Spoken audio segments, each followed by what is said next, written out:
Hey there everybody, it's Mark Crowley. I'm back with another video. Today I'm going to be offering my top 10 pieces of advice about what you need, what kind of skills you need if you want to be a comic book creator or indeed a freelance writer illustrator of any kind. Now, so that you're not just looking at nothing, I decided to pull out some of my old artwork. This one comes from issue number 2 of my Akiko comic book series. That is the first published comic book series that I did way back beginning 1995-96. So it's been about 20 years now that I've been supporting myself without a day job, pretty much 100% all on writing, illustrating, and just sort of other creative pursuits. And I'll talk more about that, I'm sure, as we go along. But let's go ahead and start off with number 1. Now, it almost seems kind of too obvious, but it needs to be said. Number 1, you need to have drawing and or writing talent. Your creative tastes are as important as your technical skills. So while I answer this one, you're going to be looking at front cover art from very early on in the Akiko series. And yes, it kind of goes without saying. If you want to become a writer or illustrator, you need to have writing and illustrating talent. But I did say and or, which is to say you could have only writing talent, but if you want to get a job as a comics writer, boy, your writing needs to be fantastic. So, it's almost uninteresting to say, and that's why I just thought I'd get it out of the way.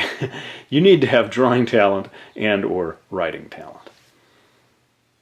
Number 2, ideas. You must be an idea factory, capable of generating them whenever you need them. So here we have the front cover of something called 32 Pages, my brief foray into, I guess, what you would call underground comics. But yes, ideas. I think in a lot of ways, ideas, your ability to come up with ideas is more important than your drawing or writing talent. It really all comes down to the originality of your ideas. And sadly, I sometimes wonder, is it possible for someone who doesn't naturally come up with a lot of ideas to gain that ability by way of sheer force of will? I'm not sure. I think it is something you're kind of born with. But certainly if you do a lot of reading and if you study storytelling from the example of other people that you admire, I think you probably will get better at coming up with your ideas. So anyway, absolutely crucial to succeeding in this job. You need to be an idea factory. Number 3, persistence. You'll never succeed if you quit easily. You need to believe in yourself, that you have something to offer.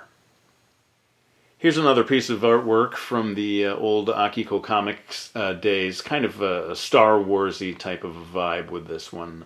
But yes, persistence kind of goes without saying, doesn't it? You can't be a quitter. You're not going to make it in anything if you give up too easily. But certainly especially true of a competitive field like comics or writing, illustrating in general. So yeah, you just need unshakable faith in yourself. If you're lucky, you may be blessed with that naturally. Some people they never stop believing in themselves, regardless of their own modest talents. And you know what? Those people will succeed before the people who quit and get squeamish and like, oh man, I haven't got success yet. I've been trying for 6 months, Yeah, well, you got to try for 6 years or 16 years. You just can't be a quitter. There's no way you're going to succeed without persistence, drive, and ambition. Number 4, flexibility. You may find that your sources of income change every couple of years. Here's another piece of Akiko comic book cover art. Has a little more of a fantasy vibe to it. But yes, flexibility, this is where I think things get a little interesting. This is based entirely on my own experience, and that is that sometimes you have to just jump on opportunities that come your way as a way of making money and keeping your family fed. Public speaking was something like that. A local librarian suggested that I start speaking at libraries, and sure enough, that became a crucial way for me of staying afloat during the lean times, a number of years back. So I guess what I'm just saying is don't get so locked into the idea of your one dream job and that's the only acceptable job for you. You need to be flexible. You need to accept maybe the non-ideal job that comes along. And who knows, it helps you grow, and it all feeds into teaching you new skills that you can use further down the line. Number 5, self-discipline. You need to commit to a deadline and stick to it. There is no boss making sure you get this stuff done. Another piece of art from the old Akiko days, issue number 18. This was a big wraparound cover. But yes, absolutely self-discipline. You're a freelancer when you get into this job. And you've got deadlines, and you can't just be watching TV all day. Or rather, you could watch TV all day. That's the problem. There's no one to stop you from doing that. But you miss these deadlines, you don't get the work done, you don't get paid. I mean, you're literally living from one paycheck to the next, and they don't come automatically the way they do with other people's jobs. They only come when you finish the work. So, yeah, if you're the kind of person who needs a boss, who needs someone kind of breathing down your neck to stop you from goofing off, you don't want to get into this line of work. You really do need to be very self-disciplined. Number 6, you need willingness to accept criticism. Ignoring valid critiques of your work may damage your ability to build an audience. This is the original artwork for one of my Random House novels, Akiko, Pieces of Gax. Absolutely, yes, you need to have the willingness to accept criticism and to not get too hurt by it. You're never going to please everybody. There will be negative reviews of your work, sometimes by professional reviewers, other times by just customers on Amazon. People can really trash you quite harshly in the customer review section. Maybe stop reading those if it's getting you down too much. But as I said in number 6, you shouldn't be ignoring valid critiques of your work. When there is truth to the criticism, very often that is coming from the people who have bought your work, and if you ignore them and say, no man, it's my way or the highway, or you guys just don't get me, if you constantly have that attitude, you may find that you're unable to maintain the dedication of a devoted audience. So yes, a willingness to accept criticism when it is valid. Number 7, you need the ability to manage your own finances. Sometimes payment comes in big lump sums, and you need to make that money last a long time. This time it's the front cover of Akiko number 27. This one very much inspired by the Totoro animation backdrops, where they did beautiful renderings of grass and dirt roads and so forth. But yes, absolutely, you need the ability to manage your own finances. Of course, that's true of life in general, but especially true for a freelancer. You have to pay your taxes once every 3 months instead of once per year. All of this stuff just has to be dealt with by you. It's far and away the least fun part of the job, trust me. But yeah, you're going to have to get yourself an accountant probably, unless you're real good at filling out all those tax forms yourself. And otherwise, yeah, sometimes the money comes in a really big lump sum, and if you're not careful, you're like, all right, I'm going out and buying a car, or whatever. You got to be sensible. You don't have that steady paycheck the way most people do. It's a roller coaster ride of ups and downs, and when the good times come, you have to, salt away some of that money to last you through the lean times. Number 8, you need the ability to work well with others. You will deal with various gatekeepers, and you can't be a prima donna when things don't go your way. Here's one from the Akiko days. I always sort of liked this weird minimalist cover design that I came up with this one time. But yes, number 8, the ability to work well with others. You're going to have editors, you're going to have art directors. Trust me, you'll have people making decisions that you don't 100% agree with. But you can't be storming off the project saying, it's my way or the highway, whatever.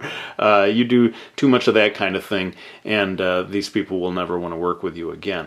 I suppose the exception is if you become hugely famous, like, if you wrote Harry Potter, then I guess you can get away with treating people any way you want. But the truth is, most people, even like J.K. Rowling, I'm sure she treats people very nicely. So, yeah, that's the best best policy, really. Be kind with these people that you're working with. And yeah, sometimes you have to fight for what you want, but you're going to have to give in on other things. Sort of choose your battles. Get your way on some stuff and then not get your way on other stuff. Number 9, you need the ability to self-promote. No one's going to do it for you, and without promotion, your books may sink like a stone. Here we have interior artwork from a book series I did called Billy Click, Creech Battler, and it's very fitting for this thing about self-promotion, because back in those days I didn't realize the importance of self-promotion. This book series came out, nobody really knew about it, there was no advertising of any kind, and it did sink like a stone. That's why I used that rather harsh description there. No one cares about these books as much as you do, and especially these days. They're going to leave it to you, the publishers are. They're going to leave the promotions to you, basically. They don't have a budget to start hyping everything that they put out. They're going to be real picky and choosy about which books get the big push. Chances are your book won't be one of them, and so yeah, you got to get into becoming what I call a P.T. Barnum come one, come all kind of person for yourself. And you people have seen when I do my YouTube videos, I bring the books out and so forth. It's crucial to get the word out. You don't want to become obnoxious. I don't sit here all day long just saying, please buy my book. In fact, I pretty much never utter that phrase in any of these videos. But sadly, yes, you have to, you have to bang the drum and get the word out about your books on your own, because these days, basically, that's the only way people are going to hear about it. And finally, number 10, you need some awareness of the marketplace. No, you shouldn't be chasing the latest fad, but your books need to be commercial on some level. Here we have the back cover of issue number 4. Of the Akiko series. I always sort of smile when I look at this one because I'm looking at my fake Chinese calligraphy here, starting with the fact that that is not an actual character. It's supposed to look like the letter A.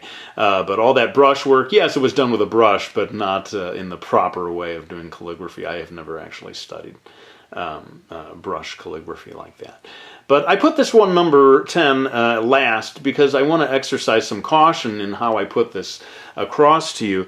You definitely shouldn't be chasing the latest fad. You shouldn't be obsessed with what's selling and what's not selling. And in fact, I can kind of undercut my own message here by revealing to you that I did not have a great awareness of the comic book marketplace when I created the Akiko comic book series, and in a way it helped me because I ended up creating something that was fresh and different.